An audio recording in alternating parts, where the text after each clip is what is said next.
एक गांव में एक राजा और रानी रहते थे। वह बहुत ही ईमानदार थे और अपनी प्रजा का बहुत ख्याल रखते थे। वह दान पुण्य और पूजा अनुष्ठान हमेशा अपने राज्य में करवाते रहते थे।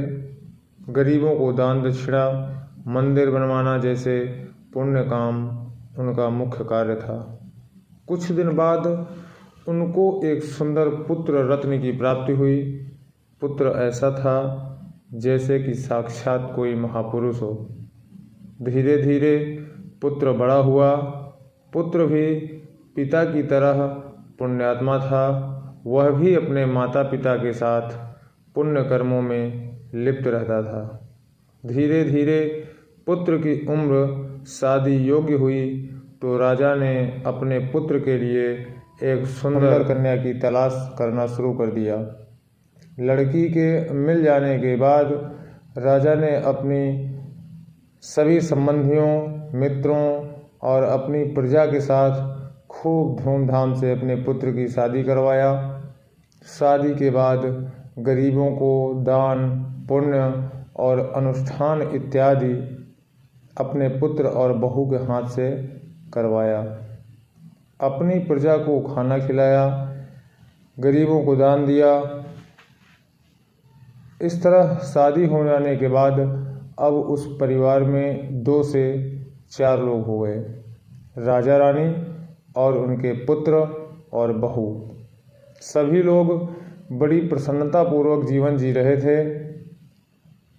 लेकिन अचानक एक दिन ऐसा आया कि राजा के पुत्र की अकस्मात मृत्यु हो गई। उस हंसते खेलते परिवार में ऐसा पहाड़ टूट पड़ा कि राजा रानी और उसकी बहू का हाल बेहाल हो गया। वह एकदम परेशान हो गए। ये ऐसा दुख था कि जिसको झेल पाना असंभव सा था, क्योंकि माता पिता के लिए संतान की मृत्यु से बड़ा दुनिया का कोई दुख नहीं है। और पति के मरने से उसकी बहू का भी जीवन पूरी तरह बर्बाद हो गया, नष्ट हो गया। इस दुख से विचलित राजा रानी ने अपने राज्य के सभी विद्वानों को बुलाया और उनको बुलाकर उनसे पूछा कि हे विद्वानों, आज मैंने आप सबको इसलिए बुलाया है क्योंकि आज हमारा संपूर्ण धन लुट गया, हम बर्बाद हो गए, अर्थात हमारे जवान लड़के की मृत्यु हो गई है। हमने अपने पूरे जीवन भर दान, पुण्य, अनुष्ठान इत्यादि किया और उसका फल हमें यह प्राप्त हुआ। इसका कारण क्या है? यह जो घटना घटी, इसका कारण बताने की कृपा करें। विद्वानों ने राजा रानी और उनके बहू के पूर्व जन्म की कुंडली खोली तो राज सामने आया। विद्वानों ने राजा से अपनी रानी और बहू को बुलाने के लिए कहा। विद्वानों के कथनानुसार राजा ने अपनी रानी और बहू को अपने पास बुलाकर बैठाया। तब विद्वानों ने कहा कि हम आपको एक कहानी सुनाते हैं, उसको ध्यानपूर्वक सुनिएगा।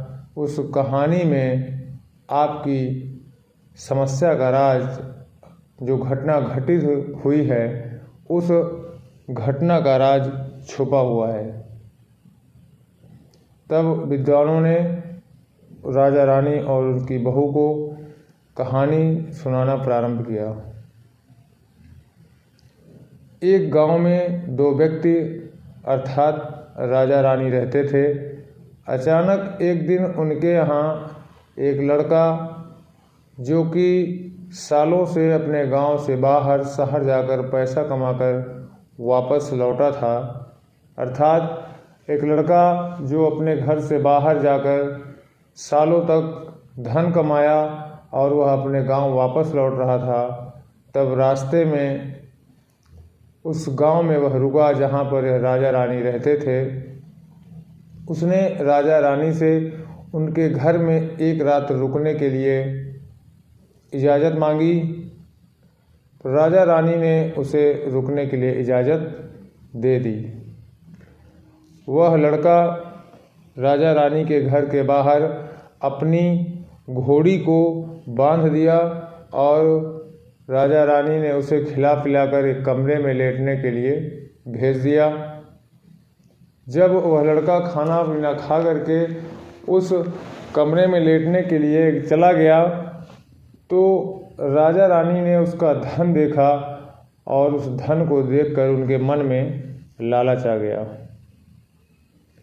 और रात में सोते समय उस बालक को मारकर लूटने की योजना उन दोनों ने अर्थात राजा रानी ने बना लिया। लेकिन उस लड़के को इस बात का आभास हो गया कि आज मुझे रात में राजा और रानी मिलकर मार डालेंगे और मेरा सारा धन लूट लेंगे।